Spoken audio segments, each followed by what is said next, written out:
Thank you, Ms. Shumsey. Senator Blackburn. Thank you, Mr. Chairman. I really appreciate this hearing and each of you being here. I'm from Tennessee. I represent many of the men and women at Fort Campbell. And this week, when I was heading back up here, I had a great conversation with someone who is a part of the 160th.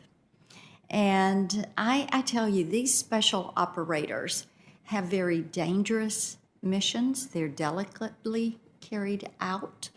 They have to be very precise in their missions. The utilization of ISR assets, the new technologies that are there, help to save their lives and help them do a better job. I'm deeply appreciative for the service that they give this country, and deeply appreciative for a lot of the work that DOD and DARPA have done in trying to bring forward tools that they can use to be more precise in their work. As a matter of fact, and you all may know, DARPA just recently turned a Black Hawk into an AV and flew it at Fort Campbell.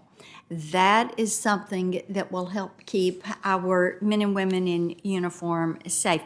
And it came as kind of a surprise to me that in the raid last week in Syria for Qureshi, when he was killed, that the president declined to use a drone and instead sent in special operators so that they could carry that mission out. And of course, we had an aircraft that had to be disabled and destroyed, which was of concern to us. And so let me ask you, General Jumper, are you concerned by the president's decision to use a raid instead of using a drone strike to carry this out? Well, thank you, Senator, for that question. I think the answer to this always depends on the details of the target area at the moment. So if the choice is level the building and not worry about who's inside, or send in a group who can try to discriminate who's inside, you go for the ground option. If it's we can catch the person who's going to be walking out, and we can recognize that person and catch him going to the restroom, which is in another building, and catch him in between buildings, and we can have the means to positively identify that, that's another situation. So commanders make these decisions and make these recommendations, I think, based on the tactical details of the moment. Let me ask you this. I've been a little bit perplexed with what is a strategy around the over-the-horizon capability for Afghanistan and looking at options. And Ambassador Sales, let me come to you on this. We want to make certain we can prevent terrorist attacks.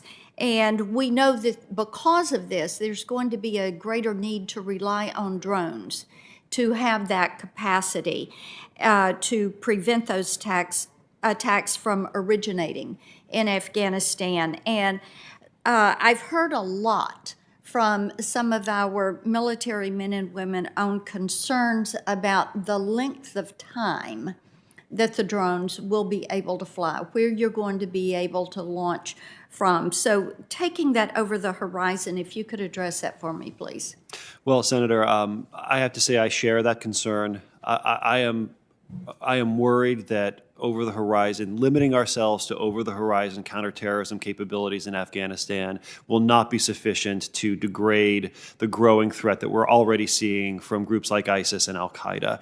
I believe we have testimony from administration witnesses that al-Qaeda and ISIS could redevelop the capability to hit the U.S. homeland as soon as April of this year. And to my knowledge, we have not been applying counterterrorism pressure to those organizations the way we did when we had a substantial military presence in Afghanistan.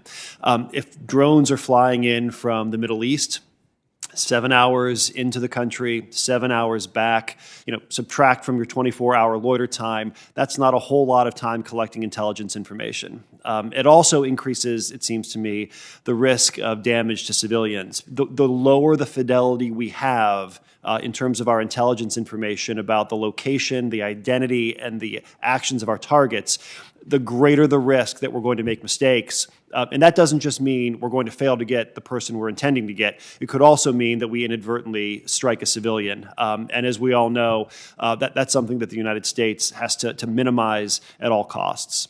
Well, and I'm over time, but yes, indeed, at Senate Armed Services yesterday, we had a hearing with General Kurilla, who is going to go to CENTCOM, and having these ISR assets and what it means within that that area is going to be important, and also it weighs into how we deal with China.